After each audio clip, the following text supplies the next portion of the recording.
जय Shri Krishna, Radhe Radhe. Welcome back to my channel, जहां हम बात करते हैं लड्डू गोपाल के भोग, वस्त्र और श्रृंगार के बारे में, पूजा पाठ से रिलेटेड। तो कैसे हैं आप सब?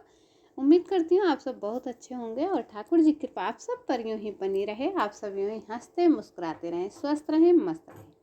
वीडियो पसंद आ जाए तो लाइक कीजिएगा, कमेंट कीजिए, वीडियो को ज़्यादा से ज़्यादा शेयर कीजिएगा अपनों के पास, ताकि अच्छी अच्छी जानकारी सभी को प्राप्त होती रहे। और चैनल से नए जुड़े हैं तो चैनल को सब्सक्राइब कर लीजिएगा बेल आइकन के साथ, ताकि आने वाली वीडियो का नोटिफिकेशन भी आपके पास समय से पहुंचता रहे। तो चलिए शुरू करते हैं वीडियो। तो आज मैं वीडियो लेकर आई हूँ, सोमवार व्रत की एक कथा लेकर आई हूँ, जिसे सुनने से ही हमें जो है हमारी हर मनचाही कामना पूरी हो जाती है, हमारे शिव भगवान जो है प्रसन्न होते हैं। तो चलिए शुरू करती हूँ मैं कथा।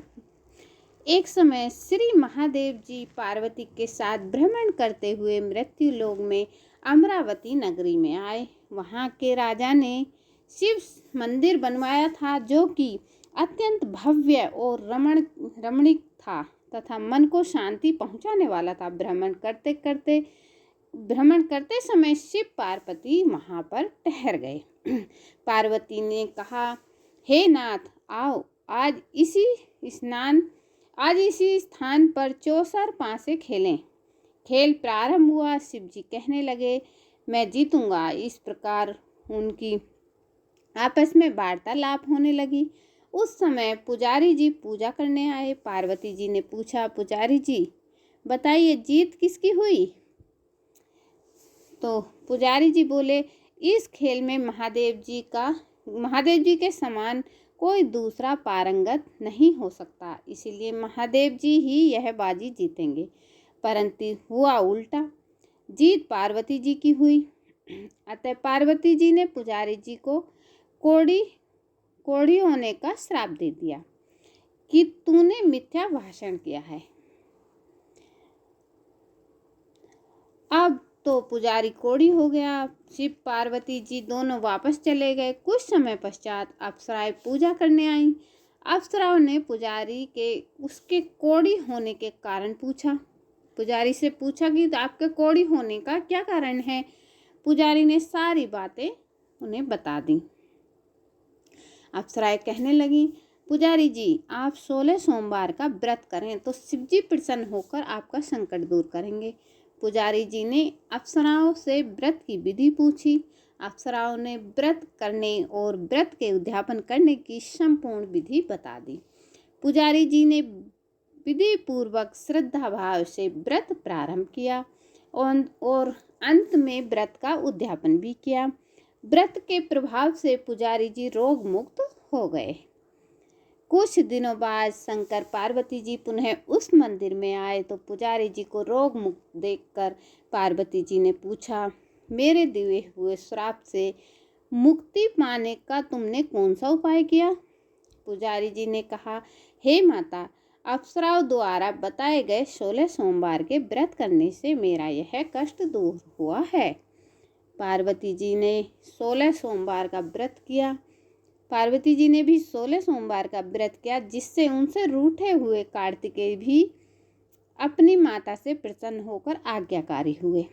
कार्तिकेय जी ने पूछा, हे माता, क्या कारण है कि मेरा मन सदा आपके चरणों में लगा रहता है? पार्वती जी ने कार्तिकेय को 16 सोमवार के व्रत का महत्व तथा विधि बताई। तब कार्तिकेय जी ने भी इसी व्रत को किया तो उनका बिछड़ा हुआ मित्र मिल गया। अब मित्र ने भी इस व्रत को अपने विवाह होने की इच्छा से किया। फल वह विदेश गया। वहाँ के राजा की कन्या का स्वयंवर था।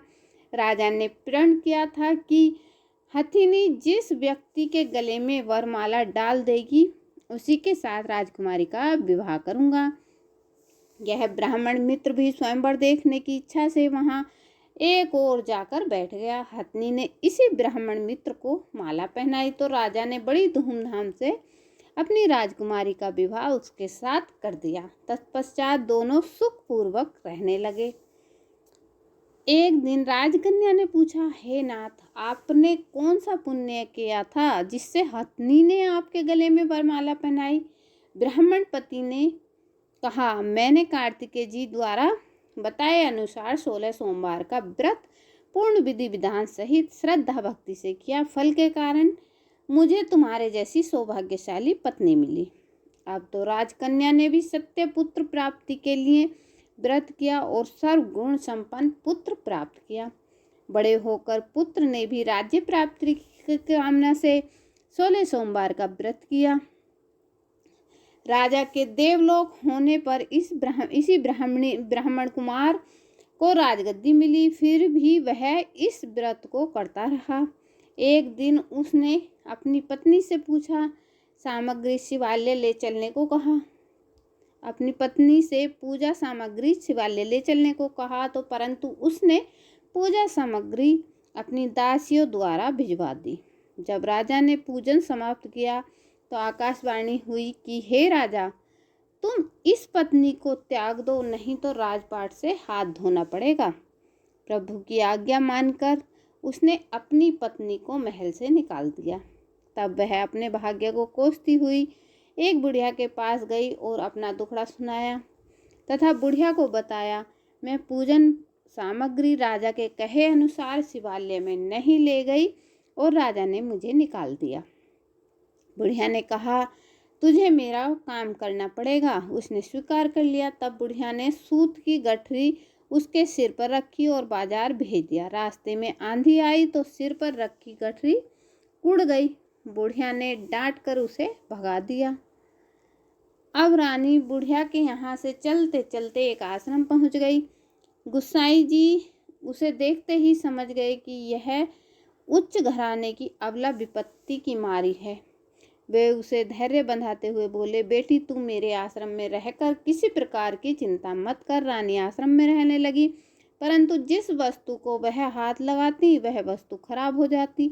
यह देखकर गुसाई जी ने पूछा, बेटी किस देव के अपराध से ऐसा होता है? रानी ने बताया कि मैंने अपने पति की आज्ञा का उल्लंघन किया है। मैं शिवालय में पूजन के लिए नहीं गई, इससे मुझे घोर कष्ट उठाने पड़ रहे हैं। गुसाई जी ने शिव जी से उसके कुशल क्षेम के लिए प्रार्थना की और कहा, बेटी तुम 16 सोमवार का व्रत विधि के अनुसार करो। तब रानी ने विधि पूर्वक व्रत पूर्ण किया। व्रत के प्रभाव से राजा को रानी की याद आई तो दूत आई और दूतों को उसकी खोज में भेज दिया। आश्रम में रानी को देख दूतों ने राजा को बताया। तब राजा ने वहां जाकर गुसाई जी से कहा, महाराज यह मेरी पत्नी है, मैंने इसका परित्याग किया था, कृपया इसे मेरे साथ जाने की आज्ञा दें। शिव जी की कृपा से प्रतिवर्ष 16 सोमवार व्रत करते हुए आनंद से रहने लगे और अंत में शिवलोक को प्राप्त हुए। तो ये कथा सुनने के बाद आप आरती जरूर कीजिएगा, क्योंकि कोई भी पूजन बगैर आरती के अधूरा होता है। तो ठीक है, ओम जय शिव ओमकारा की आरती होती है जो, वो कथा के बाद गाइएगा और भोलेनाथ का नाम लीजिएगा। हर हर महादेव। और वीडियो पसंद आए लाइक कीजिएगा, कमेंट कीजिएगा, शेयर कीजिएगा। तो मिलती हूँ न्यू वीडियो के साथ। जय श्री कृष्णा, राधे राधे।